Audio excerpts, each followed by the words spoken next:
ايه كده اهو عملنا سندوتشات الكفته اهو.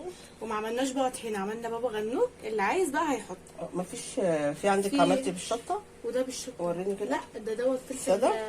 هاتي كده معلقه، هاتي معلقه صغيره. ده بارد. ماشي. وده عايزة اللي حامي؟ بالشطه. عايزين بابا غنوج حراق.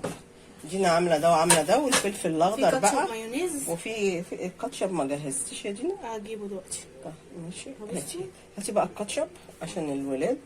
حطي هنا، سيبيه يلا. استنى اجيب. وده كان الفيديو بتاع النهارده، سندوتشات كفته على العربيات هتاكليها، في المحلات هتاكليها، في البيت هتاكليها. اعملي بقى للولاد يلا اهوت.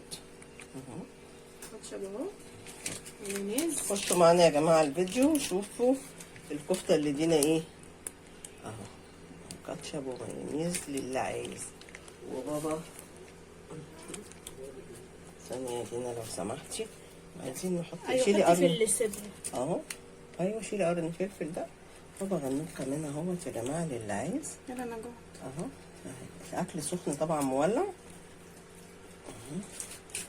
يا رب الفيديو يعجبكم. خشوا معانا يا جماعه على الفيديو. النهارده دينا عملت لنا كفته زي ما بقول لكم. لو واقفه على العربيه هتاكلي، في محل هتاكلي، في البيت هتاكلي انضف واحلى. وده كان الفيديو بتاع النهارده. تابعونا هتلاقونا كل يوم فيديو جديد ان شاء الله في يوميات وفاء ودينا. اقول لكم ايه، السلام عليكم عشان دينا ماتت من الجوع. ثانيه واحده يا دينا.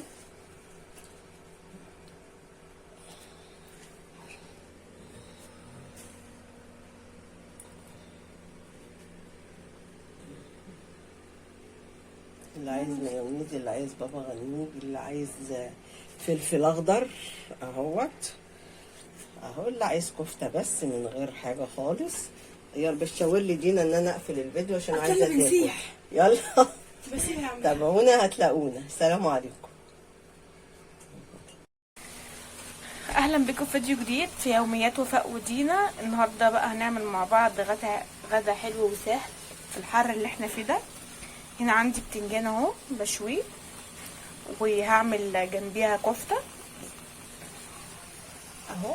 ده بقى بحب انا اشويه على النار مش في الفرن، كده بيبقى ليه طعم احلى من الفرن. بس انا هسيبه بقى يستوي. انا اهو يعني كنت حاطاه على الجنب ده وقلبته اهو. هسيبه انا بقى كده اهو، ولما يستوي هرجع لكم.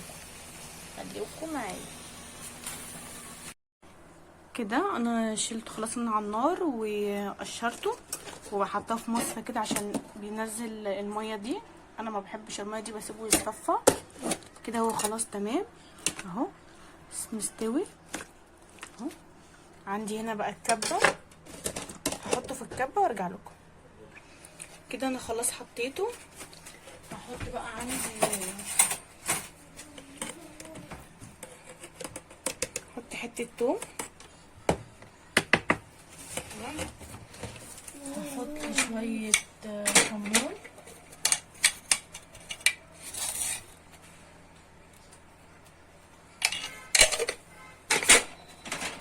وهحط شويه ملح،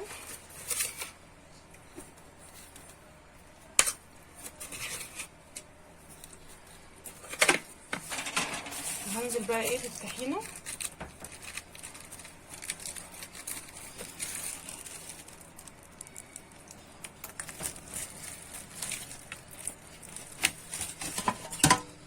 هبدأ بقى اضرب.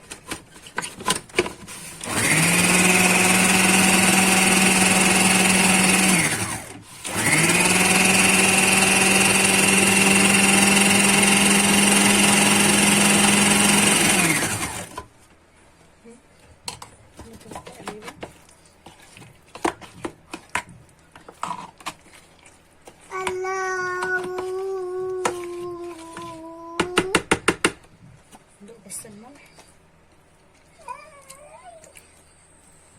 عايز شوية ملح.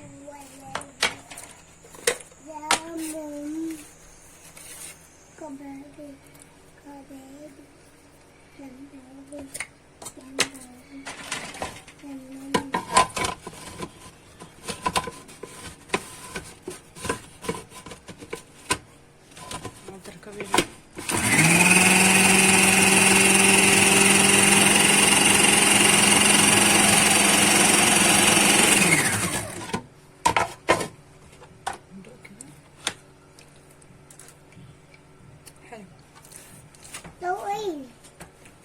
واحده بس اصبري. والطحينه كده حلوه، مش عايزه حاجه تانية. انا بقى هعمل ايه؟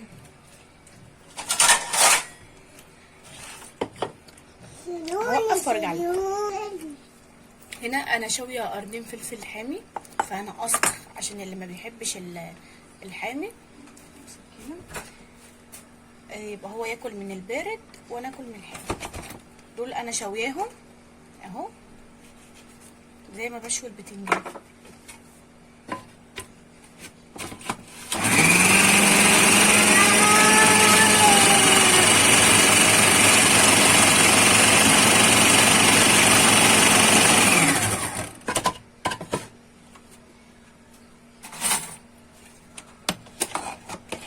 بس ان هما لسه ما اتفرموش كويس، هفضل بقى افرمهم لحد ما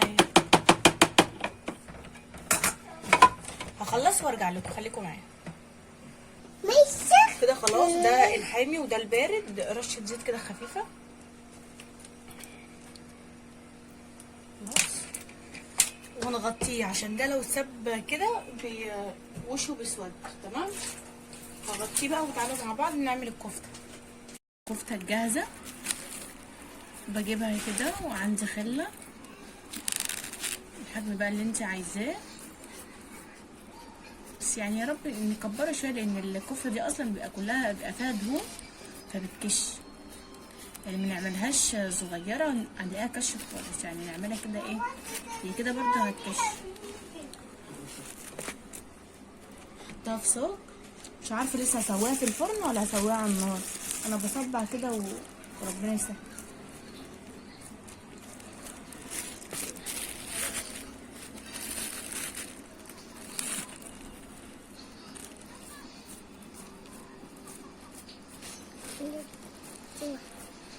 ولا عاملاها بميه بصل ولا حاجه، شويه زيت صغننين كده اهو، مية مية.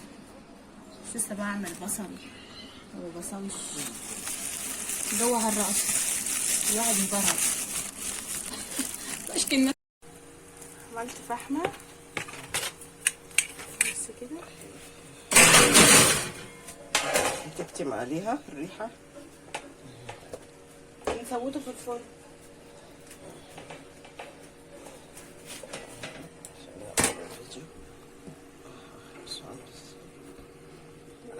ثانية واحدة.